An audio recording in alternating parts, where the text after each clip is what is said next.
Hello student, आप सभी को अपने चैनल एग्जाम प्री में स्वागत है। तो आज जो है बायोलॉजी का लेकर आए हैं। ठीक है, परिवहन देखेंगे कि परिवहन क्या होता है।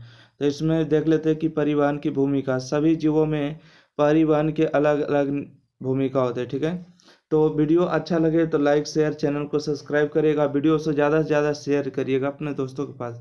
ठीक है, तो चलिए स्टार्ट करते हैं भूमिका के बारे में। ठीक है, परिवहन की भूमिका।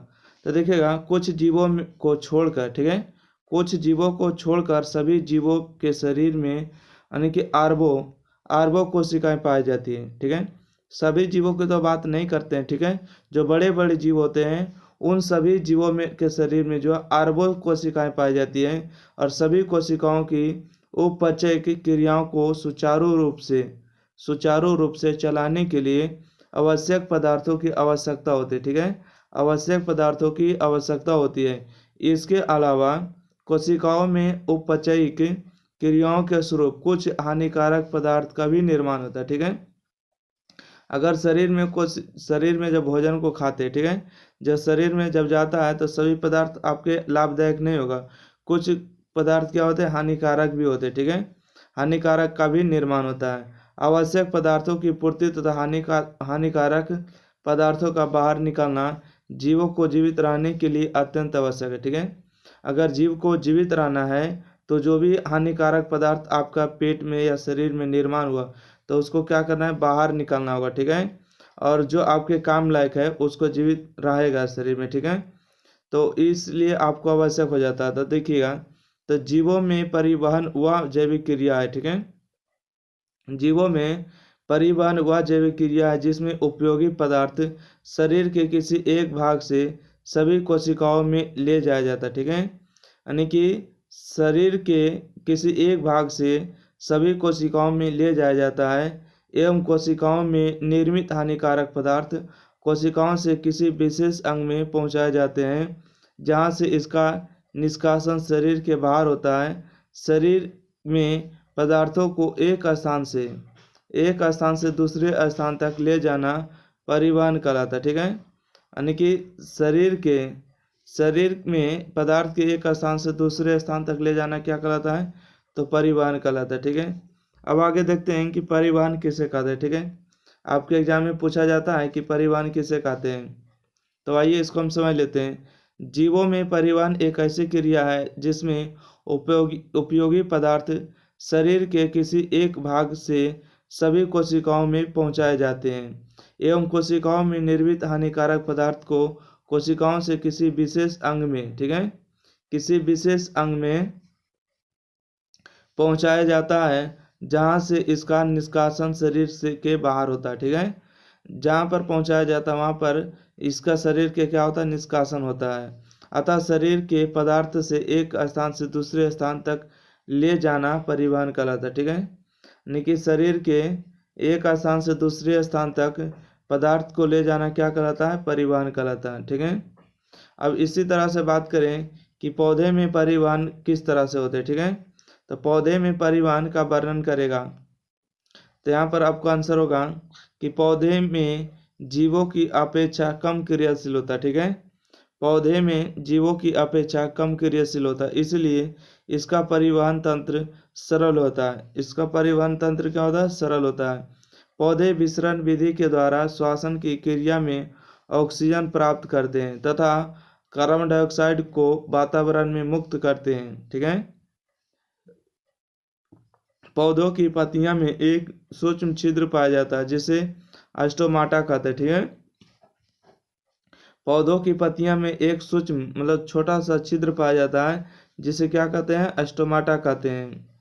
स्टोमाटा द्वारा गैस एवं जल वाष्प का विसरण होता है। ठीक है, विसरण होता है। बड़े एवं पुराने वृक्ष में तने में लेंटिकिलस पाया जाता है। लेंटिकिलस पाया जाता है जो गैसों का आदान प्रदान करता है।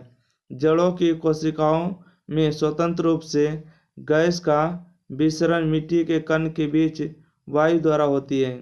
पौधे में परिवहन के रूप में लंबी लंबी नलिकाएं पाई जाती है जिसे जाइलम, जिसे क्या कहते हैं, जाइलम एवं फ्लोएम, जाइलम का ही काम होता है जल में सभी अंगों में जल को पहुंचाना, ठीक है। जाइलम का काम होता है सभी जगह जल को पहुंचाना, और फ्लोएम का काम होता है सभी जगह आपको भोजन को पहुंचाना, ठीक है। जाइलम एवं लवण एवं जाइलम में जैलन लवण एवं जल का परिवहन करता है, ठीक है।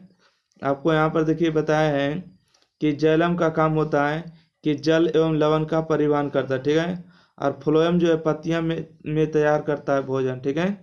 फ्लोएम में जो है फ्लोएम पत्तियों में तैयार भोजन का परिवहन करता है, ठीक है। आपसे ऑब्जेक्टिव भी पूछता है कि बताइए जैलम किस चीज का परिवहन करता था, जल और लवण का करता है, ठीक है। और फ्लोएम किस चीज का परिवहन करता है, तब फ्लोएम जो है पत्तियां के माध्यम से भोजन तैयार करता है, भोजन तैयार करके उसका परिवहन करता है। आइए अगला क्वेश्चन है कि जाइलम एवं फ्लोएम में अंतर स्पष्ट करें, ठीक है। जाइलम और फ्लोएम में क्या करें, अंतर स्पष्ट करें। आइए यहाँ पर आपके आंसर है कि वृक्ष का प्रधान परिवाहक अंग जाइलम एवं फ्लोएम में होता है, ठीक है।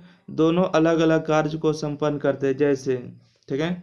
वृक्ष में प्रधान परिवहन अंग जाइलम एवं फ्लोएम होता है, दोनों अलग अलग कार्यों को संपन्न करते हैं, जैसे जाइलम का काम होता है, पहला पॉइंट होता है कि जाइलम नलिकाएं लंबी बेलनाकार पतली एवं खुले सिरे वाली होती है। दूसरा है जाइलम जड़ तना एवं पत्तियों तक फैली रहती है, ठीक है। जाइलम जड़ तना एवं पत्तियों तक फैली रहती है। तीसरा है कि जाइलम की कोशिका मृत होती है, ठीक है। जाइलम की कोशिका मृत होती है। जाइलम मृत से जल एवं लवण का परिवहन पौधे के सभी अंग में भागों में करता है, ठीक है। जाइलम मृदा से, ठीक है। मृदा मतलब मिट्टी से जल एवं लवण का परिवहन पौधे के सभी भागों में करता है। पांचवा पॉइंट है कि जाइलम जल एवं लवण का बहाव हमेशा ऊपर की ओर करता है, ठीक है। जाइलम जो है जल एवं लवण का बहाव हमेशा ऊपर की ओर करता है। देखिएगा फ्लोएम, ठीक है। फ्लोएम जो होता है, फ्लोएम में चलनी नलिकाएं पाई जाती है, ठीक है। फ्लोएम में जो है चलनी नलिकाएं पाई जाती है। फ्लोएम जड़ तना एवं पत्तियां तक फैली होती है, ठीक है। फ्लोएम जड़ तना एवं पत्तियां तक फैली होती है। इसकी कोशिकाएं जीवित रहती है, ठीक है। फ्लोएम की जो कोशिकाएं होती है जीवित कोशिकाएं होती है। फ्लोएम पत्तियां में तैयार भोजन को पौधे के सभी अंग में पहुंचाता है, ठीक है। फ्लोएम जो है पत्तियों में तैयार भोजन को पौधे के सभी भागों में पहुंचाता है। पांचवा है कि फ्लोएम में भोज्य पदार्थ का बहाव ऊपर नीचे दोनों ओर होती है, ठीक है। फ्लोएम में भोज्य पदार्थ का बहाव ऊपर नीचे दोनों ओर होती है। आगे देखिएगा क्वेश्चन है कि पौधे में जल तथा खनिज लवण की परिवहन विधि ज्ञात करें, ठीक है। पौधे में जल तथा खनिज लवण के परिवहन विधि तैयार करें। कौन विधि तैयार करें, परिवहन विधि को तैयार करें। आइए यहाँ पर आंसर होगा पौधे की जड़ में उपस्थित मूल एवं मृदा से जल एवं इनमें घुलित खनिज लवण को अवशोषित करते हैं।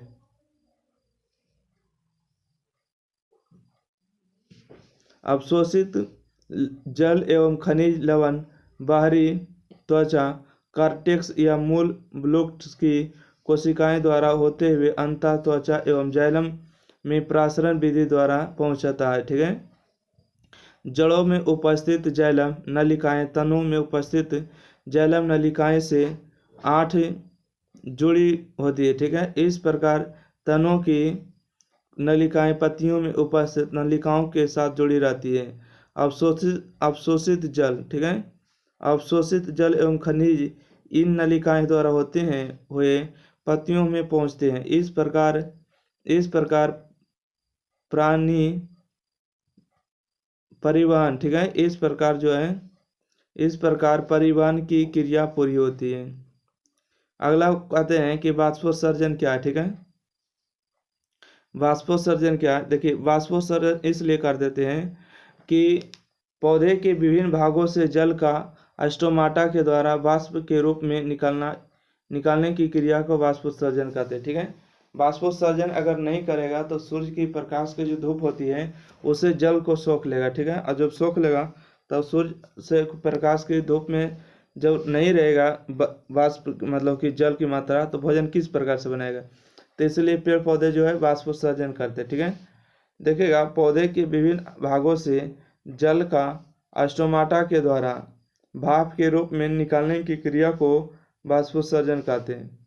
अगला है कि स्थानांतरण क्या है। ठीक है, पौधे में जल, खनिज, लवण एवं अन्य खाद्य पदार्थों के बहुत ऊंचाई तक संचालन मतलब आना जाना ही क्या कहलाते हैं, स्थानांतरण। स्थानांतरण का मतलब होता है एक स्थान से दूसरे स्थान तक पहुंचा देना। ठीक है, तो आंसर हो जाएगा स्थानांतरण क्या है, तो पौधे में जल, खनिज, लवण एवं अन्य खनिज पदार्थों को बहुत ऊंचाई तक संचालन मतलब कि आना जाना ही क्या कहलाती है, स्थानांतरण कहलाती है। अगला देखिएगा रसोरोहण क्या है। ठीक है, रसोरोहण क्या है, तो मूल रोम द्वारा अवशोषित जल या घुलित।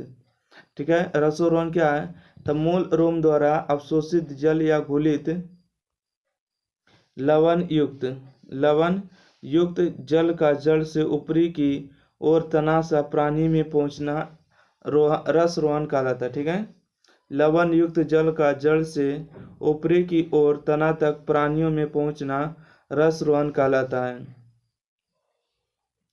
अगला क्वेश्चन देखिएगा। ठीक है, अगला क्वेश्चन में कहते हैं कि पौधे में भोजन एवं अन्य पदार्थों का परिवहन की चर्चा करें। ठीक है, पौधे में भोजन एवं अन्य पदार्थों का परिवहन की चर्चा करें, तो आंसर हो जाएगा आपको पौधे के हर भाग के विकास के लिए पोषक पदार्थों की आवश्यकता होती है।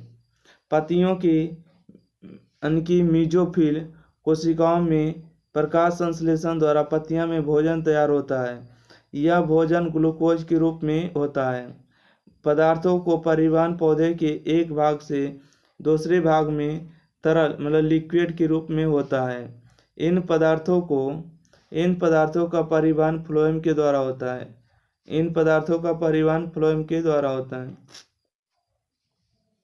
अगला क्वेश्चन है कि उच्च संगठित पादप में वहन तंत्र के घटक क्या है। ठीक है, उच्च संगठित पादप में वहन तंत्र के घटक क्या है, तो उत्तर हो जाएगा आपको कि उच्च संगठित पादपों में वहन तंत्र के दो प्रधान घटक है, जाइलम एवं फ्लोएम। ठीक है, जाइलम जल एवं लवण का वहन करता है मतलब पहुंचाने का काम, फ्लोएम भोजन का वहन करता है मतलब भोजन पहुंचाने का काम फ्लोएम का।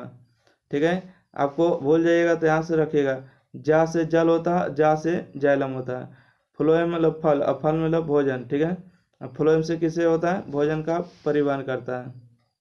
अगला क्वेश्चन है पादप में भोजन का वहन कैसे होता है। ठीक है, पादप में भोजन का वहन कैसे होता है, तो देखिएगा पौधे में भोजन का वहन पत्तियों से प्रारंभ होकर फ्लोएम वाहिनी द्वारा होता है। ठीक है, पादप में भोजन का वहन कैसे होता है, तो पौधे में भोजन का वहन पत्तियों से प्रारंभ होकर फ्लोएम वाहिनियों द्वारा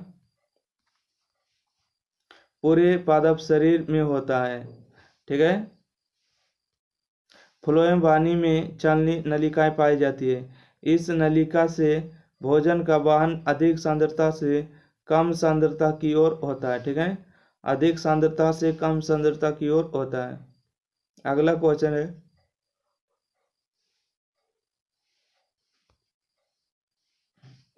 मानव परिवहन तंत्र के घटक कौन कौन से है। ठीक है, मानव परिवहन तंत्र के घटक कौन कौन से है, तो हो जाएगा इन घटक से क्या कार्य है, तो आंसर हो जाएगा इन घटकों के क्या क्या कार्य हो सकते हैं। तो मानव, आपका आंसर होगा मानव में परिवहन तंत्र के कई घटक है और इन घटकों का कार्य भी अलग अलग है, जैसे हृदय। ठीक है, हृदय का कार्य बताते हैं। ठीक है, हृदय या फेफड़े से शुद्ध रक्त को लेकर पूरे शरीर में पंपिंग करता है। ठीक है, और शिरा से अशुद्ध रक्त प्राप्त कर इसे शुद्ध होने के लिए फेफड़ा में भेजती है। यह क्रिया 24 घंटा लगातार चलती है। ठीक है, हृदय का काम होता है कि यह फेफड़े से शुद्ध रक्त को पूरे शरीर में पंपिंग करता मतलब छिड़काता है, और शीरा से अशुद्ध रक्त प्राप्त करता है, ठीक है। शीरा से अशुद्ध रक्त को प्राप्त करता है और इसे शुद्ध होने के लिए फेफड़ा में इसे भेजती है, और यह क्रिया 24 घंटा में होती है, ठीक है। देखिए पूछेगा कि शीरा से कौन सा रक्त प्रवाहित होता है, तो अशुद्ध रक्त, ठीक है। और ये पूछेगा कि धमनी से कौन सा रक्त प्रवाहित होता है, तो शुद्ध रक्त, इसको मारिएगा कौन सा रक्त, तो शुद्ध रक्त, ठीक है। यहाँ से दो ऑब्जेक्टिव बनता है, ठीक है, कि शीरा से कौन सा रक्त प्रवाहित होता है तो अशुद्ध, और धमनी से शुद्ध रक्त, ठीक है। आइएगा धमनी की बात करें तो धमनी देखिएगा, यह शुद्ध रक्त का वाहन शरीर के सभी भागों में करता है, ठीक है। देखिए पूरे शरीर में शुद्ध रक्त को पहुंचाने का काम धमनी का होता है, ठीक है। धमनियाँ, तो यह शुद्ध रक्त का वाहन शरीर के सभी भागों में करता है। अगला देखिएगा शिराएं, ठीक है। शिराएं का काम होता है कि अशुद्ध रक्त का वाहन शरीर के द्वारा होता है, ठीक है। देखिएगा शिरा के द्वारा, कहने का मतलब कि जितना भी आपका मतलब ब्लड बना हुआ है, ठीक है, अशुद्ध है, तो अशुद्ध रक्त को हृदय या फेफड़ा के पास ले जाने का काम शिरा का होता है, ठीक है। शिरा के जो है पूरे शरीर का अशुद्ध रक्त लेके आता है, आपके हृदय तक लाता है वहां पर शुद्ध होने के लिए, ठीक है। अगला क्वेश्चन है कि कोशिकाएं, ठीक है, सॉरी केशिकाएं, ठीक है। केशिकाएं क्या है, तो केशिकाएं जो है शरीर का वैसा संकीर्ण भाग जहाँ धमनी एवं शिराएं नहीं पाए जाते, ठीक है। केशिकाएं क्या है, तो शरीर का वैसा संकीर्ण भाग जहाँ धमनी एवं शिराएं नहीं पाई जाती है, वैसे जगह रक्त का वाहन करता है, ठीक है। मतलब हल्की हल्की पतली पतली क्या होती है, खाली जगह होती है, या तो केस के समान कह सकते हैं, केशिकाएं केस के पतला जैसा, ठीक है। जहाँ पर आपकी धमनी और शिरा नहीं होती, मतलब नस जहाँ पर नहीं होती है, वहाँ पर भी रक्त का वाहन होता है ना, तो रक्त का वाहन का काम कौन करते हैं, केशिका करते हैं, ठीक है। आइए प्लेटलेट्स क्या है, तो ये रक्त को थक्का बनने में सहायता करता है, ठीक है। रक्त को मतलब कि गाढ़ा होने में मदद करता है प्लेटलेट्स, ठीक है। अगर गाढ़ा नहीं होगा तब अपन छुरछुर हो जाएगा। आइएगा रक्त क्या है, ठीक है। रक्त क्या है तो आपके एग्जाम में भी बहुत बार पूछा जाता है, तो इसको हमेशा याद रखिएगा। ऑब्जेक्टिव पूछता है कि रक्त का रंग लाल किसके कारण होता है, तो हीमोग्लोबिन के कारण होता है। रक्त का लाल हीमोग्लोबिन के कारण होता है, उसमें कौन सा तत्व पाया जाता है, तो लोहा तत्व पाया जाता है, ठीक है, आयरन। तो आइए आप बात करते हैं कि रक्त जो है लाल रंग का एक गाढ़ा तरल पदार्थ है, ठीक है। रक्त लाल रंग का एक गाढ़ा तरल पदार्थ है जो हृदय तथा नसों में प्रवाहित होते हैं, ठीक है। रक्त जो है लाल रंग का एक गाढ़ा तरल पदार्थ है जो हृदय तथा नसों में प्रवाहित होती है। रक्त एक संयोजी ऊतक है, ठीक है। रक्त एक संयोजी ऊतक है, ऊतक मतलब जोड़ के रक्त है ना एक दूसरे से, क्योंकि यह शरीर के सभी अंगों को जोड़ के रखता है, ठीक है। संयोजी का अर्थ होता है एक दूसरे से जोड़ के रखना, ठीक है, क्योंकि यह शरीर के सभी अंगों को जोड़ के रखता है। आगे देखिएगा, यानी कि रक्त लाल गाढ़ा अपारदर्शी नमकीन एक संयोजी ऊतक है जिसका पीएच मान 7.4 होता है, ठीक है। तो कभी कभी एग्जाम में आपको रक्त का पीएच मान भी पूछता है, तो याद रखिएगा कि रक्त लाल गाढ़ा अपारदर्शी नमकीन एवं संयोजी ऊतक है जिसका पीएच मान 7.4 होता है, ठीक है। अगला क्वेश्चन है कि रक्त कितने भागों में बटा होता है, ठीक है। रक्त जो है दो भागों में बटा होता है, पहला कनिका, दूसरा प्लाज्मा, ठीक है। पहला क्या होता है कनिका के रूप में, और दूसरा होता है प्लाज्मा के रूप में बटा होता है, ठीक है। तो आगे बढ़ते हैं कि रक्त कितने भाग में, तो दो भाग में, कनिका और दूसरा प्लाज्मा। अब बात करते हैं कि प्लाज्मा क्या है। कनिका मतलब बहुत छोटे छोटे होते हैं, ठीक है। तो प्लाज्मा के बारे में बात कर लेते हैं। प्लाज्मा एक रंगीन तरल चिपचिपा द्रव है, यह रक्त का 45% होता है, ठीक है। आपके एग्जाम में बहुत बार पूछा जाता है, ठीक है, कि बताइएगा कि प्लाज्मा पूरे शरीर में कितना परसेंट पाया जाता है। ये देखिए आपको एनसीईआरटी के अनुसार 55% होते, ठीक है। आपको जब भी आंसर को लगाना है सही या गलत में, तो आपको अकॉर्डिंग टू एनसीईआरटी देखना, ठीक है, अकॉर्डिंग टू एनसीईआरटी। एनसीईआरटी में जब भी पढ़िएगा तो आपको 55% देगा, ठीक है। अब दूसरा बुक पढ़िएगा तो आपको 60% देगा, तो 60 नहीं मार के कितना मारना है, आपको 55 टिक आउट करना है, ठीक है। तो प्लाज्मा जो हमारे शरीर में रक्त का कितना परसेंट होता है, 55% होता है केवल प्लाज्मा। आइए अगला बात करते हैं, ठीक है। छठा नंबर में देखिएगा, छठा नंबर है कि श्वेत रक्त कणिका की मृत्यु रक्त में ही हो जाती है, ठीक है। श्वेत रक्त कणिका की मृत्यु रक्त में ही हो जाती है। अच्छा, अगला है कि श्वेत रक्त कण में प्रयुक्त कार्य शरीर के रोगों को संक्रमण से बचाता है, ठीक है। WBC का जो कार्य होता है, ठीक है, WBC का जो कार्य होता है उसको कहते हैं श्वेत रक्त कणिका, मतलब व्हाइट ब्लड सेल, ठीक है। व्हाइट ब्लड सेल, श्वेत रक्त कणिका की मृत्यु कहाँ हो जाती है? तो रक्त में ही हो जाती है। कहाँ हो जाती है? तो रक्त में ही हो जाती है। ओके, बात करें श्वेत रक्त कण में प्रयुक्त कार्य, तो शरीर के जितना भी संक्रमण नया नया रोग उत्पन्न होता है तो उसको से बचाने का काम होता है WBC का, ठीक है। RBC और WBC का अनुपात करेंगे तो 600:1 होगा, ठीक है। जहाँ पर RBC अगर 600 है तो WBC 1 होगा, ठीक है। अगर RBC 600 है तो WBC कितना होगा? 1 होगा, अर्थात 600:1 होता है। आइए आगे देखते हैं प्लेटलेट्स, ठीक है। प्लेटलेट्स क्या है? तो अस्थि मज्जा में कोशिकाओं के टूटने फूटने से प्लेटलेट्स कहलाता है, ठीक है। प्लेटलेट्स का प्रमुख कार्य शरीर का कोई अंग कटने छटने पर उस स्थान पर थक्का जमने ताकि रक्त बहान रुक सक जाए, ठीक है। देखिए, प्लेटलेट्स का कार्य होता है, अस्थि मज्जा में हम लोग का ब्लड बनता है, ठीक है। अस्थि मज्जा किसको कहते हैं? जैसे कि यहाँ पर आपको हड्डी पाती है, ठीक है, ये हड्डी है, तो हड्डी के जो बीच में जो मज्जा होता है ना, गुद्दा जैसा मांस में जो होता है मज्जा, वहीं पर आपको ब्लड बनता है, ठीक है। जब ब्लड बन जाता है तो पूरे शरीर में, यानी कि शिरा का काम होता है पूरे शरीर में पहुंचा देना, ठीक है। पूरे शरीर में जब पहुंचा दिया जाता है और धमनी के द्वारा जितना भी शुद्ध रक्त है उसको क्या किया जाता है? पूरे शरीर में फिर पहुंचा दिया जाता है। तो अस्थि मज्जा में हम लोग को क्या बनता है? ब्लड बनता है। तो प्लेटलेट्स का जो काम होता है, जितना भी कोशिका का टूट फूट गया, ठीक है, आपके जितना भी कोशिका टूट फूट गया तो वही आपको शरीर में क्या करेगा? आपको कटा छटा स्थान पर आएगा और उसको भरेगा, ठीक है, ताकि खून का बहाव क्या हो सके? जम सके, क्या हो सके? आपको रुक सके खून का बहाव, ठीक है। तो आगे बढ़ते हैं।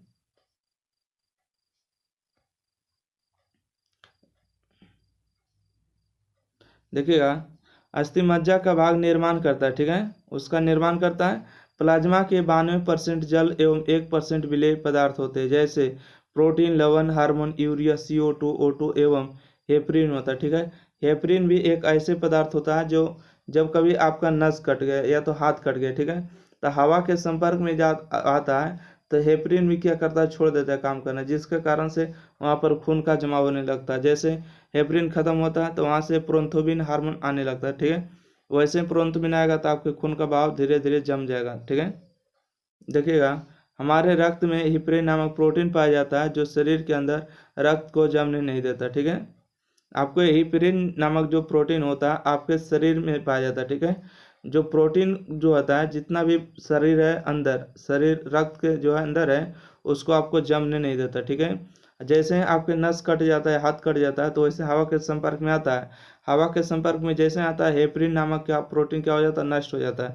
ये जैसे नष्ट हो जाता है वैसे आपको प्रोन्थोबिन हार्मोन आ जाता है, उसका काम स्टार्ट हो जाता है उसका जमाने के लिए, ठीक है। तो आज तक इतना ही रहने देते हैं, फिर मिलते हैं अगले वीडियो के साथ। जब तक के लिए थैंक यू, और वीडियो को लाइक करिए, शेयर करिए, चैनल को जरूर सब्सक्राइब करिएगा, ठीक है। तो रहने देते हैं आज इतना ही।